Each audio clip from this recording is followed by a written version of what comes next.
Eh bien bonsoir, c'est toujours un honneur d'être invité à participer à cette réunion chaque année. Moi, à titre personnel, en fait, je suis tombé dedans quand j'étais petit. J'ai mon grand-père qui était touché par le cancer du pancréas et c'est vrai que ça m'a marqué, j'avais une dizaine d'années.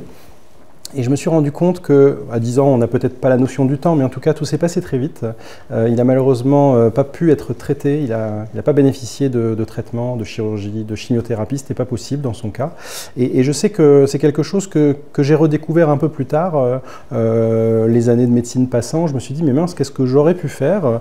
Et puis c'est peut-être pour ça que je suis là aussi en partie, de dire que finalement, comment d'une situation un peu difficile, d'un cancer effectivement très problématique, on pourrait arriver à quelque chose de mieux. C'est en ce sens que je trouve que l'association porte bien son nom et je vais essayer de faire honneur au mot espoir ce soir en vous partageant donc une rapide présentation. Je vais vous parler de la recherche. Je vais essayer d'être assez transparent sur ce que c'est que la recherche, puisque on a des témoignages, on peut faire de la vulgarisation autour de la maladie, mais je crois que cette année, l'axe qui a été choisi, c'est vraiment qu'est-ce qui se passe derrière les coulisses, comment ça se passe pour nous et finalement où est-ce qu'on peut faire du progrès. Donc je vous propose un petit survol de tout ça et puis le docteur Muller que je vois là-bas, elle fera ensuite le lien sur la partie plus génétique. Donc on devrait avoir normalement deux présentations qui se complètent et qui vous donneront un message, je l'espère en tout cas, le plus transparent possible. Donc, pour faire cette présentation, je vais vous parler du passé, la recherche telle qu'elle était faite, celle qu'on fait actuellement, on va dire dans les années qui nous entourent, et puis peut-être future. Alors là, c'est un vœu pieux, c'est un souhait, mais je vais vous présenter tout ça. Quelques chiffres. Alors, le but n'est pas d'apprendre tout ça, ni même de s'inquiéter trop, mais il faut quand même comprendre qu'en bleu, on est en 2022, c'est-à-dire quasiment hier, avec des chiffres d'incidence qui sont... Alors, moi j'avais 146 000, 135 000, c'est... Bon, on va dire, ça dépend quand est-ce qu'on fait démarrer le compteur, mais globalement, ça vous donne une idée du nombre de gens qui sont touchés par an, en Asie, 232 000, en Europe, en Amérique du Nord, etc. Mais surtout, plus inquiétant, c'est le taux d'augmentation en fonction des pays, en fonction des années. C'est-à-dire qu'en rouge, vous avez la projection en 2040. On est à peu près sûr de ce qui va se passer dans 10 ans, dans 20 ans sur ce type de maladie, puisque les courbes d'épidémiologie sont malheureusement assez fiables. Et quand on dit en 2040, ça sera probablement la deuxième, peut-être même la première cause de mortalité par cancer, ça veut dire que chez les patients qui ont ce type de cancer, c'est le cancer quasiment le plus mortel. Ça veut dire aussi que les autres, on les soigne de mieux en mieux. C'est un message d'espoir. Néanmoins, il faut quand même s'inquiéter de savoir comment on va nous pouvoir enrayer cette augmentation. C'est quasiment un des rares cancers où où il y a une augmentation de l'incidence. C'est-à-dire qu'il y a de plus en plus de cas, donc de plus en plus de décès, même si on fait des progrès. Ça, c'est un message qui est un petit peu difficile, mais ça montre l'enjeu de santé publique. On parle d'environ 16 000 cas par an. L'année prochaine, ça sera 17 000, 18 000 l'année suivante, etc. Donc, chez des patients de plus en plus jeunes, il est malheureusement plus rare du tout de voir des patients de moins de 40 ans. Ça, c'est quelque chose qui marque. Enfin, quand on commence à être plus vieux que ces patients, c'est parce qu'on a vieilli, mais c'est aussi parce que la maladie a peut-être un peu évolué, ou en tout cas, le mode de vie qu'on a aujourd'hui est peut-être un peu différent de celui d'il y a 20 ans, d'il y a 40 ans. Pour donner une idée aussi de l'estimation des nouveaux cas, c'est ça une projection pareille entre 2022 et 2040. Si on fait une projection sur le monde entier, c'est 1,5 million de patients et on va plutôt se rapprocher du million en 2040. Donc on est beaucoup sur la planète, mais vous avez compris le message, c'est quelque chose qui marque beaucoup. Et puis, je le disais, il y a différents cancers, et il y en a qui, fort heureusement, la grande majorité, on soigne de mieux en mieux. Là, je vais vous introduire une notion, c'est la survie à 10 ans. La survie à 10 ans, c'est-à-dire à partir du moment où on a été diagnostiqué avec un cancer, en recherche, nous on aime bien compter avec des valeurs, avec des chiffres que l'on peut reproduire d'une étude à l'autre. Et par exemple, on dit la survie à 5 ans, la survie à 10 ans, c'est quoi? C'est-à-dire qu'à partir du moment où on a été confronté à la maladie, parmi tous les patients qui ont été touchés par un cancer des testicules, par un cancer de la peau, etc., combien sont encore vivants 10 ans plus tard? Parce que, par exemple, un petit cancer, on peut l'opérer et guérir. On est a priori vivant 10 ans plus tard, sauf si les faits de la vie sont différents. Mais là, je vous présente en vert des chiffres de 1971 et en rouge, enfin en rose, violet, des chiffres de 2011. Vous voyez que la survie des gens par cancer devient, tout stade confondu, parfois excellente. Si je prends l'exemple du cancer testiculaire, c'est un cancer qui touche beaucoup les jeunes, mais pas que, ça peut toucher aussi les jeunes hommes de 50 ans, on va dire. Vous voyez qu'à 98% de survie, ça veut dire qu'on guérit presque tout le monde. Presque tout le monde, parce qu'il y a toujours des exceptions, mais on a un cancer qu'on a résolu, quasiment. C'est-à-dire qu'avant, 69% parce qu'on en opérait beaucoup, et puis passé la chirurgie, si on ne pouvait pas faire plus, les gens malheureusement décédaient. Le cancer de la peau, les mélanomes bien souvent, pareil, 90% de survie à 10 ans, ça veut dire qu'on a fait un énorme progrès. Moi, quand j'ai commencé mon internat, c'était il n'y a pas si longtemps, dans les années 2010-2012, l'espérance de vie des malades qui étaient métastatiques, c'est-à-dire qui avaient déjà une maladie très développée, elle était d'environ 6 mois, 12 mois dans les meilleurs cas, avec tous les traitements qu'on pouvait donner. Aujourd'hui, il n'est pas rare de voir des gens dans la même situation, avec donc des métastases, une maladie très avancée, vivant à 5 ans, 6 ans et plus, même avec des traitements des patients chez qui on va arrêter les traitements, tellement ça a bien marché, et tellement on pense qu'il n'y a plus besoin de laisser les traitements. Donc on a peut-être guéri des patients incurables dans cette maladie-là. C'est l'avènement de l'immunothérapie, par exemple. Je ne vais pas tout détailler, mais vous montrer que finalement, dans le cancer du pancréas, ce n'est pas une incidence très élevée, en revanche, il y a très peu de gens qui sont survivants à 10 ans. Mais c'était pour vous dire que voilà, il y a besoin d'avoir des chiffres et on a besoin de parler avec ces chiffres. Et peut-être que si vous êtes confronté à la maladie, auprès des proches et tout ça, vous allez entendre parler de ces notions-là. C'est un peu le message que je voulais vous passer. Alors avant, alors maintenant je fais des slides avec ChatGPT, je pense que c'est le cas de beaucoup d'entre vous, mais je lui ai demandé, illustre-moi un chercheur autrefois. Et autrefois, pour lui, ça ressemblait à ça. C'est pas loin d'être vrai, je pense. Alors, si j'avance un peu dans le temps, je pense que autrefois, dans le cancer du pancréas, c'est pas si loin. Je pense qu'on peut se projeter sur les 10-15 dernières années. On a la chance à Nancy d'avoir été accompagné par le professeur Conroy, qui a mis en place de nombreux protocoles. Alors, le professeur Conroy et ses équipes c'est au national, même maintenant au niveau mondial, ce sont des collaborations entre chercheurs. Et je vais essayer de vous expliquer comment ça marche. Je mets volontairement des courbes qui peuvent être parfois un peu complexes. Le but, c'est pas de les comprendre, c'est que je vous explique comment nous, on fonctionne, comment on se sert de ces choses-là. L'essai Prodige 4 Accord 11, c'est un consortium de chercheurs qui s'est fait partout en France et qui a essayé de tester une nouvelle chimiothérapie, le FOLFIRINOX, une association de plusieurs produits, par rapport au standard de l'époque qui était la gemcitabine, une chimiothérapie qui était somme toute déjà utile, mais avec effectivement un bénéfice qui était encore moindre. Et bien nous, en recherche, en fait, on essaye de mettre en place des protocoles de recherche, on essaye de faire tester des chimiothérapies à des gens selon différentes phases. On peut avoir des essais de phase 1, des essais de phase 2, de phase 3, c'est-à-dire que quand on ne sait pas trop quoi faire, quand on n'a plus trop d'options, on va peut-être essayer des nouvelles molécules chez des gens qui n'ont malheureusement plus d'autres options. C'est un peu dur comme approche, mais c'est vrai que la cancérologie est un peu particulière de ce point de vue. Et des fois, on se dit, quitte à faire quelque chose, autant tout tenter. Et donc, tout tenter, parfois, c'est d'essayer des nouvelles molécules. Alors, on le fait avec beaucoup de rationnel, hein, on n'essaye pas n'importe quoi, mais quand même, c'est qu'on va un petit peu ouvrir l'inconnu. Et puis, on va essayer de voir si ces traitements, avant de marcher, on va surtout essayer de voir s'ils ne sont pas trop toxiques. C'est comme ça qu'on fait le début, le premier pas dans la recherche pour développer une molécule. Ces études ont été faites en phase 1, puis en phase 2, où on a essayé d'avoir une efficacité, puis en phase 3, on a essayé de confirmer leur efficacité. Ici, je vous présente des résultats. Ces courbes, ça s'appelle des courbes de survie.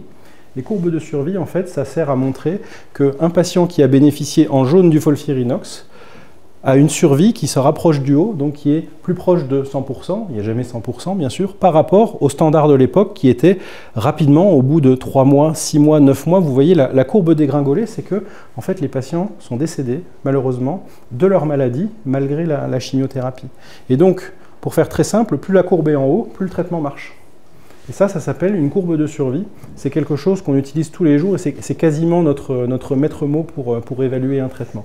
Donc en fait, on ne fait pas nécessairement des expériences dans notre laboratoire, si je reprends la photo d'avant.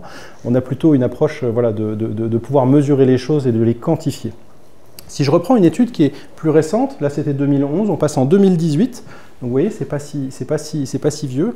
On a fait la même chose. Là, je présentais des courbes pour des patients qui étaient dits métastatiques, c'est-à-dire qui avaient une maladie déjà très diffuse. Mais on s'est intéressé à dire, finalement, le même traitement, est-ce qu'il ne pourrait pas fonctionner chez les patients qu'on opère cette fois-ci? Des patients qui sont pris plus tôt. Plus tôt dans la maladie, ça veut dire qu'ils sont encore opérables. on va leur faire la chirurgie, et une fois que la chirurgie est faite, on va faire ce qu'on appelle une chimiothérapie adjuvante, c'est-à-dire après, pour essayer de rattraper les quelques cellules qui auraient pu rester, malgré l'œil affûté du chirurgien. Des fois, les cellules, elles vont un peu plus loin que ce qu'on peut opérer, et bien on essaye de les détruire avec de la chimiothérapie. Et en faisant ça, on a presque doublé la survie des gens. C'est-à-dire qu'on n'a pas guéri tout le monde, mais si on doit parler d'espoir, ça veut dire qu'avec un traitement qui est pas nouveau, un traitement qui a déjà 10-15 ans, on le met dans une autre situation et on peut sauver littéralement 20% de gens en plus, quoi. C'est-à-dire que les gens qui sont passés dans le groupe-là ont pu bénéficier d'un traitement qui les a probablement guéris en plus grande partie. Donc, passé 4 ans, c'est-à-dire que les courbes que vous voyez qui sont toutes plates à la fin, ça veut dire que les gens, globalement, n'ont pas récidivé de leur maladie. On peut considérer que 4 ans, 5 ans après une maladie, telle que le pancréas, on est tiré d'affaire. Voilà.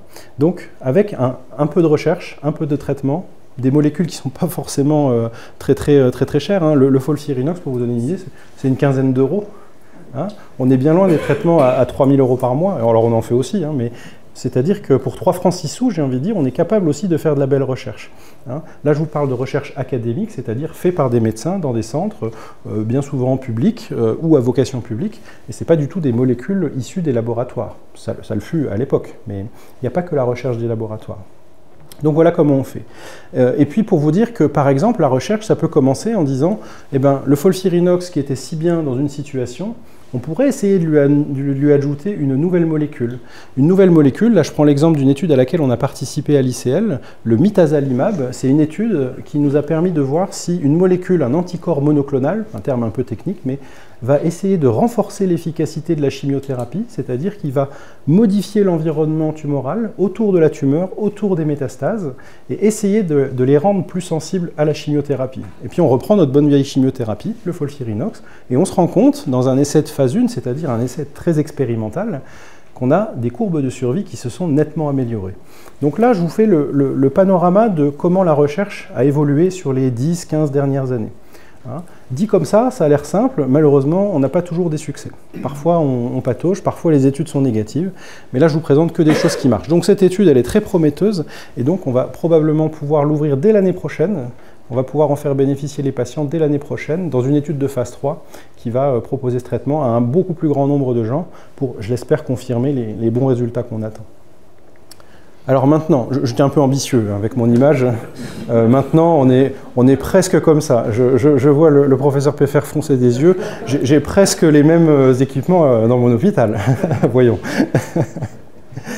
En tout cas, on va dire qu'on est quand même dans un monde moderne. On a une chance en France, je pense, c'est qu'on est encore capable de faire de la belle recherche, on est encore capable de faire de l'innovation et surtout d'avoir des équipements de pointe, et j'en reparlerai un petit peu.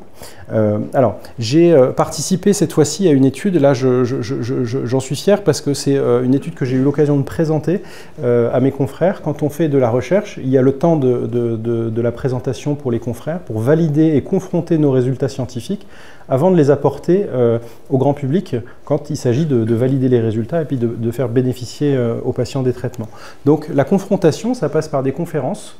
Et donc un chercheur, qu'est-ce qu'il fait, hein? Moi je suis chercheur la moitié de la semaine, il y a une moitié de la semaine je fais des traitements et l'autre moitié de la semaine je fais de la recherche. Et ben, c'est d'aller par exemple dans un congrès et dire ben voilà, on a une étude qu'on a réalisée, donc ça c'est une étude qui était nationale, on a participé à cette étude avec le CHU de Nancy, avec d'autres centres en France, et donc on a montré qu'on pouvait donner de la chimiothérapie cette fois-ci avant qu'on opère plutôt qu'après. Malheureusement, cette étude n'a pas marché aussi bien qu'on le pensait. On a testé l'adjonction de radiothérapie, c'est-à-dire qu'on a essayé de voir si en faisant de la chimiothérapie avant une chirurgie, puis des rayons, on arrivait à améliorer le pronostic des gens. Le rationnel était très intéressant, mais malheureusement, cette étude, elle n'a pas montré d'efficacité, c'est-à-dire qu'on est revenu un peu chou blanc à la case départ. Alors, quand on fait une étude comme ça, une étude dite négative, ça ne veut pas dire que la recherche n'a pas avancé, et c'est pour ça que je vous en parle ce soir. C'est parce qu'en faisant une étude négative qui ne va pas changer nos pratiques, on a quand même appris plein de choses, et on a appris notamment que faire la chimiothérapie avant la chirurgie était finalement beaucoup plus facile que prévu. Les gens en bénéficiaient beaucoup plus facilement que prévu, avec beaucoup moins de toxicité que prévu. Alors ce que ça veut dire probablement, c'est qu'on a appris à mieux faire la chimiothérapie et qu'on a progressé sur les soins de support. C'est-à-dire qu'en plus de la chimiothérapie, on met des traitements pour éviter les nausées, pour éviter qu'il y ait des toxicités X ou Y. Et en faisant ça, on s'est rendu compte dans notre étude qu'on avait des taux de survie intéressants, une tolérance de la chimio excellente qu'on n'avait quasiment jamais vue avant. Donc finalement, on a quand même appris quelque chose. Cette étude-là, c'est une étude parmi plein d'autres, hein, mais c'est pour dire qu'on est capable des fois, en faisant un échec finalement, d'apprendre et probablement de mieux sélectionner nos patients ensuite pour les prochains essais. Pour les prochains essais, je vous invite à aller sur le site de l'ICL. On a mis en place en fait un petit site à cette adresse pour que les professionnels de santé, les médecins traitants, les patients puissent aussi voir quels essais sont disponibles. C'est vrai que parfois il est un peu difficile de naviguer dans cette jungle un peu technique et puis on peut être soigné dans un centre comme le nôtre, ne pas avoir toujours accès à un essai clinique. Donc on essaye de mettre en place nous quelque chose pour que déjà ça soit affiché, que ça soit visible et puis quand nous on n'a pas de solution, on toque à la porte des voisins pour essayer de trouver des essais. On va parfois même jusqu'à Paris, parfois même un peu plus loin, pour essayer de trouver des essais cliniques pour les patients. En tout cas, c'est quelque chose d'assez simple. L'idée, c'était de vous montrer que ça existe, et puis que dans le cancer du pancréas, on arrive à proposer pas mal d'essais. C'est-à-dire qu'en permanence, là j'ai fait la photo d'écran cet après-midi, hein, en permanence, on a une 5, 6, 8 essais ouverts, c'est-à-dire que dans certaines situations, bien sûr pas pour tout le monde, on aimerait bien mais on ne peut pas, mais un patient peut accéder à un essai clinique. Et quand je dis une situation, qu'est-ce que c'est une situation? C'est par exemple, on parle toujours des patients quand ils viennent d'entrer dans la maladie. Qu'est-ce qu'on peut faire? On peut faire de la chirurgie, on peut faire de la chimiothérapie, etc. Mais il y a aussi les patients chez qui on a déjà fait un traitement, 2 traitements, et puis où on arrive dans une situation parfois un peu difficile de dire mais qu'est-ce qu'on peut faire après? C'est là que je repense à ces idées d'essais précoces, mais c'est aussi parfois de dire que la recherche, elle a besoin d'être aussi pour les patients plus fragiles. Déjà pour les patients qui ont eu beaucoup de traitements, pour les patients qui ne sont pas au tout début de leur maladie. Hein, et la 3e ligne dans le cancer du pancréas, ça veut dire que ce sont des patients qui ont bénéficié déjà de 2 chimiothérapies successives et qui malheureusement sont en échec à ce moment-là. Et donc, c'est très difficile dans le cancer du pancréas parce qu'on n'a pas d'autres traitements. Pour être honnête, une fois qu'on en a fait 2 des chimios, on a vraiment du mal à savoir quoi donner parce qu'on a un peu donné tout ce qui marche. Et tout le reste ne marche pas. Donc, la recherche, c'est parfois des protocoles très brillants, très modernes, et puis parfois, c'est s'intéresser aussi à des situations un peu plus rares où je ne dis pas les laisser pour compte parce que ce n'est pas vrai, mais c'est de dire qu'il y a des situations où on est en échec et on peut essayer d'autres molécules. Donc on a ouvert une étude comme ça qui a un design un petit peu particulier, c'est de dire que les chimiothérapies qu'on a déjà données, peut-être on peut les faire remarcher avec une nouvelle molécule. Donc là on met un traitement qui est un traitement qui va essayer de resensibiliser les malades à une chimiothérapie qu'ils ont déjà eue et qui a déjà donné des bénéfices. Cette étude, elle est prometteuse, elle est très certainement pas révolutionnaire, mais elle a été déjà validée en phase 2 et là on est en phase 3, ça veut dire qu'il y a déjà un signal d'efficacité. Donc on a des patients qui sont en échec de tous les traitements et qui peuvent bénéficier quand même d'un nouveau médicament et peut-être aller un peu plus loin et avancer un peu et surtout vivre avec une qualité de vie le plus respectée. Donc voilà, je voulais vous dire aussi qu'il n'y avait pas que la recherche de pointe, il y avait aussi la recherche de tout le monde en vie réelle et ça c'est un focus qu'on a beaucoup, qu'on essaye de défendre. Et puis alors là, Monsieur Peffer, il va falloir investir. Je vais vous demander des robots, je vais vous demander de l'intelligence artificielle, parce que demain, comment ça va se passer?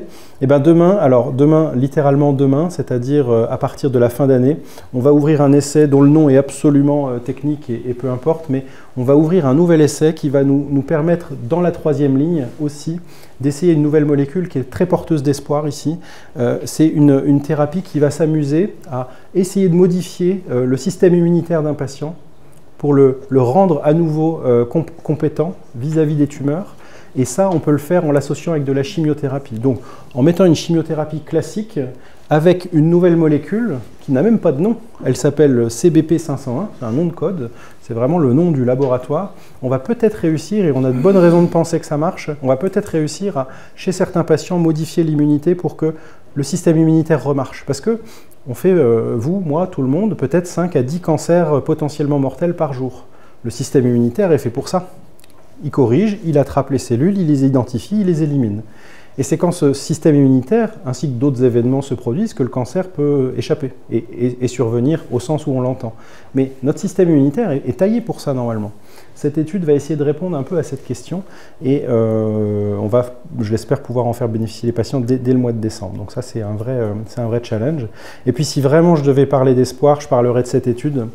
Cette étude, c'est donc ce qu'on appelle des néo-antigènes, des vaccins. Alors, il faut savoir qu'en cancérologie, le vaccin, c'est pas tout à fait le vaccin au sens où on l'entend. C'est pas je fais le vaccin contre la grippe et du coup j'attrape pas la grippe ou pas trop.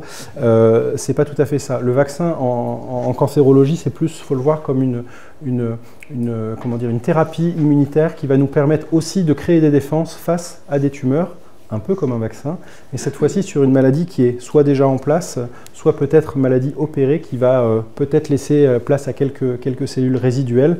C'est très technique, c'est vrai, mais je vous parle absolument de cet essai parce que ça va être, à mon avis, le futur de la recherche. Ce vaccin personnalisé nous a permis de tester, enfin, c'est une étude américaine, mais leur a permis de tester. Je voudrais juste attirer votre attention, c'est pour ça que je parlais des courbes tout à l'heure. Vous avez vu, il y a une courbe qui est toute rouge en haut, qui est toute plate. Je vous ai dit tout à l'heure, ça ne marche pas à 100%, ça n'est pas vrai. Eh bien si, pour la première fois au monde, il y a une équipe sur 19 patients, hein, c'est vraiment une toute petite étude, mais qui a réussi avec cet antigène, chez les patients qui sont répondeurs à la thérapie, à montrer que 100% des patients n'avaient pas récidivé suite à la chirurgie puis la chimio. C'est du jamais vu. C'est absolument incroyable. Et donc, on va être porteur de cet essai-là en France avec le professeur Conroy. Ça nous a permis de lancer cette étude. Et donc, on va pouvoir proposer ça aux patients. C'est-à-dire que dans une situation certes un petit peu plus rare, c'est les patients qui peuvent avoir de la chirurgie et qui ont de la chimiothérapie ensuite. On va pouvoir essayer cette molécule qui a l'air fantastique si on la regarde sur 20 patients. Et on va pouvoir, dans le monde entier, être un des centres ouverts pour cet essai. Donc, c'est quelque chose de... je ne vous cache pas qu'on attend beaucoup ça, quoi. Je vais le dire comme ça. Donc, comment on accompagne ça, et ça sera ma conclusion, comment on peut aller vers ce type d'essai? Eh bien, c'est en séquençant le génome tumoral, c'est-à-dire que nos laboratoires ne font pas que analyser des prises de sang, ils font aussi un pas vers la recherche du séquençage, c'est-à-dire analyser génétiquement la tumeur, essayer de démembrer, c'est-à-dire de pouvoir trouver toutes les mutations sur les gènes qui sont peut-être responsables de la tumeur, et cibler ensuite ces traitements. Et on a fait une étude avec l'IGR récemment, donc un centre à Paris, le centre Gustave Roussy, qui nous a permis de montrer que les patients qui avaient certaines mutations et qui pouvaient bénéficier d'une thérapie ciblée avaient une survie nettement augmentée par rapport à ceux qui avaient un traitement dit standard. Donc on voit que la porte s'ouvre, et ça c'est un message que je n'avais pas les années précédentes, mais je crois qu'on peut dire qu'aujourd'hui la porte s'ouvre avec ce type de stratégie, et elle est demain, vraiment littéralement demain, ouverte à Nancy. Et donc ça sera mon introduction et ma transition vers la présentation suivante qui détaillera peut-être ça beaucoup mieux que moi. En tout cas, voilà, je voulais vous remercier et puis vous dire qu'on était ravis d'être là et qu'on avait beaucoup d'espoir en 2025 pour le cancer du pancréas. Merci.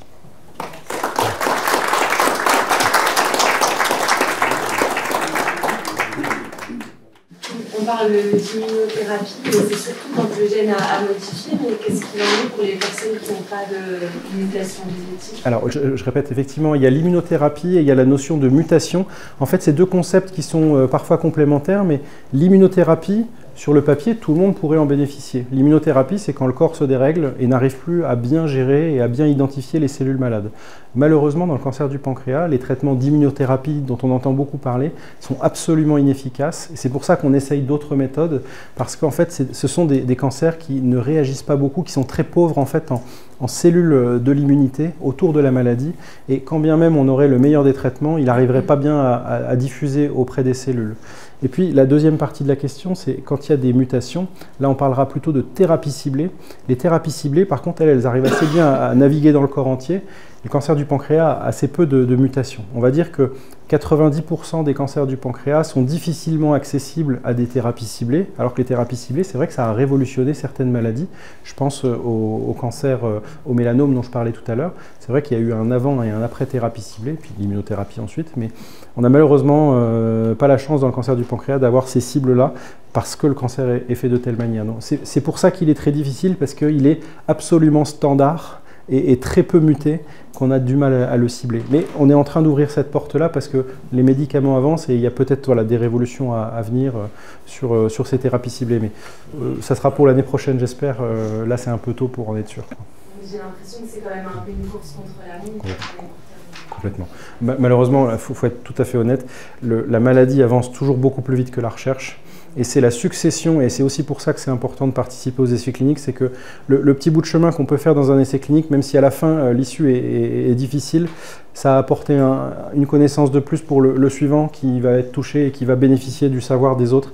Et les essais cliniques, même négatifs, même quand ça ne marche pas comme prévu, nous apprennent énormément de choses et nous donnent les hypothèses pour les essais futurs. Donc oui, c'est parfois un peu cruel, mais c'est hyper utile.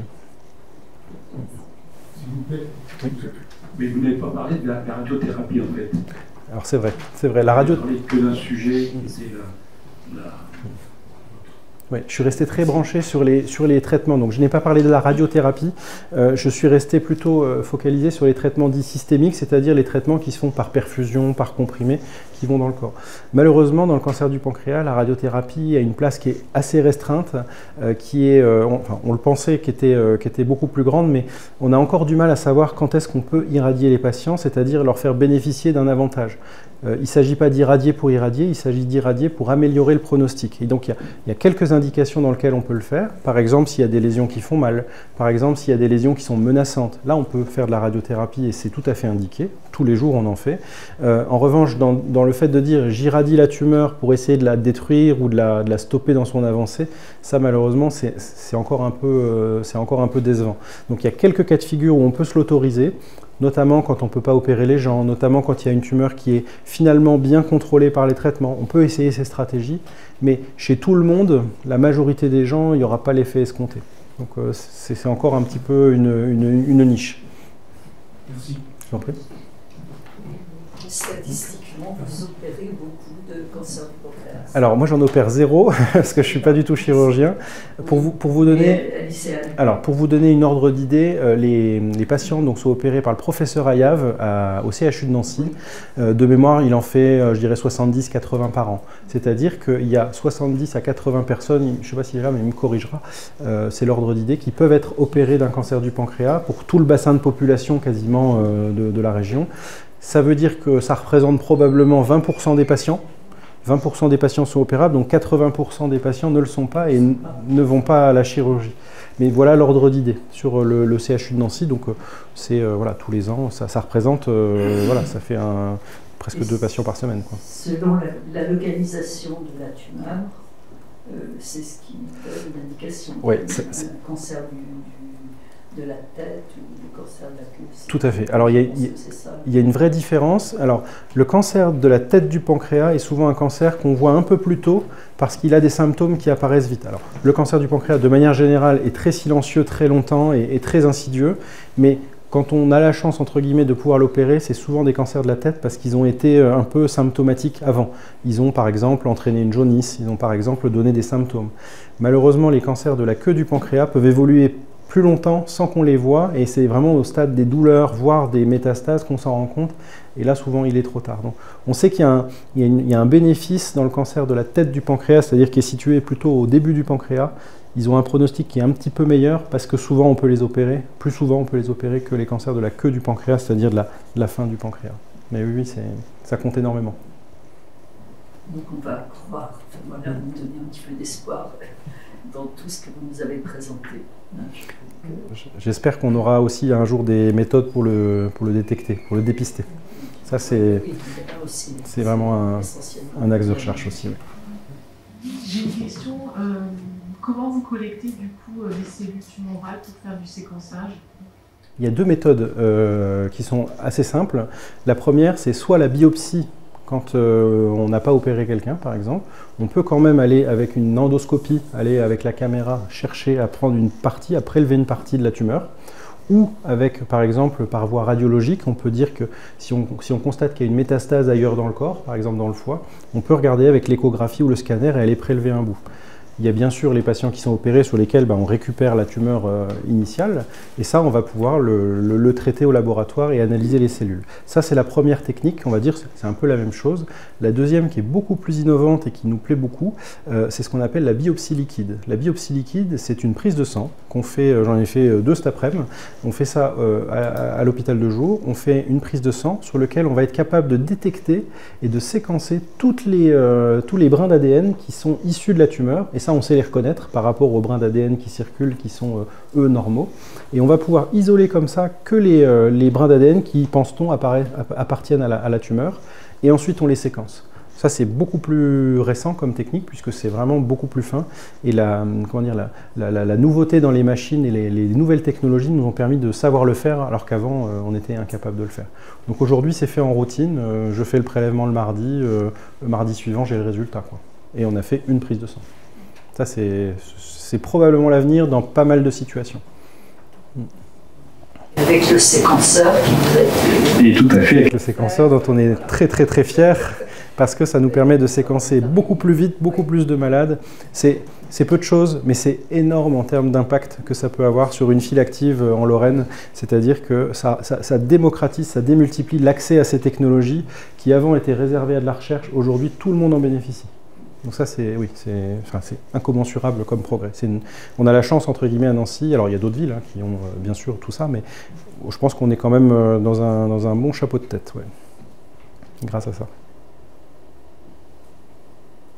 Eh bien, je vous remercie.